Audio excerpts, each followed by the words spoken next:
Question about the Bible.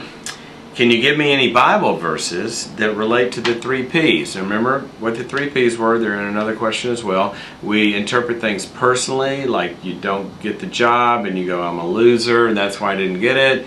And there's going to be 1,000 reasons you didn't get it. Or you interpret it pervasively, meaning it's not just that company that won Army, it's all the companies. It's not just my job life, it's my whole life. Everything goes bad. And then the 3rd P is permanent, that it'll always be this way, nothing's going to change.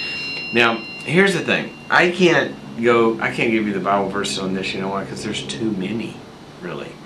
There are so many verses about the 3 P's. And I've actually written about these. If you go to my book, The Secret Things of God, I talk about it in there and changing your thinking, and there's a lot of examples. But let me give you just some examples.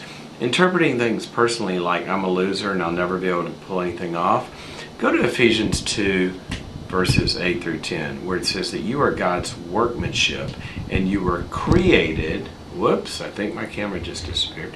There it is. You are created in Christ Jesus for good works, for fruitfulness, that have been laid down beforehand so that you might walk in them.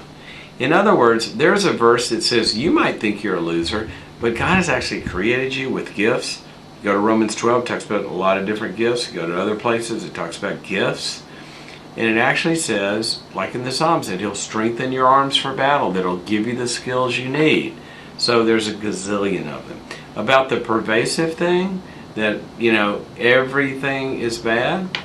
Well, God has called you to a path in life, that good works thing that I talked about in Ephesians 2, just one example, that some things can go wrong, but not everything can go wrong, because there are some things that He has ordained that you are going to be able to be fruitful in.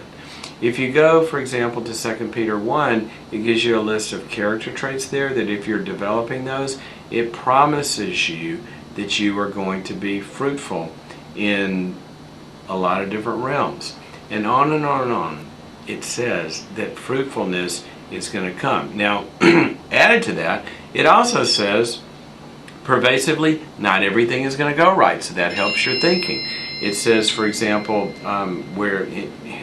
I think the way Jesus put it was, actually it was Jesus who put it. It wasn't like a lot of people put it this way. It's actually something He said. He said, in the world you have tribulation. Okay? Things are going to go wrong. It is a promise. You'll get rejected. You'll get turned down. Things won't work. There'll be famines, and it's just, things will go wrong. So memorize that one. But memorize the second one as well, the second part of it, where He says, but take courage, I've overcome the world. So in the world you'll have tribulation, but take courage, I've overcome it. So there's a couple. And in terms of the permanent one, just do a word study on hope. Because the Bible is full of promising you, no, it will not be this way. If you go to the book of Proverbs, go to Bible Gateway or somewhere and just do a search on the word hope and look in all the lists where it comes up in Proverbs, and it says if you gain wisdom, the future looks good for you. If you gain new skills, the future looks good for you. If you grow in your character, the future looks good for you. There are so many places the Bible promises that we should never say that it will never be different, because there are too many places where He promises it will. But go to my book, The Secret Things of God, and there should be a bunch of them there.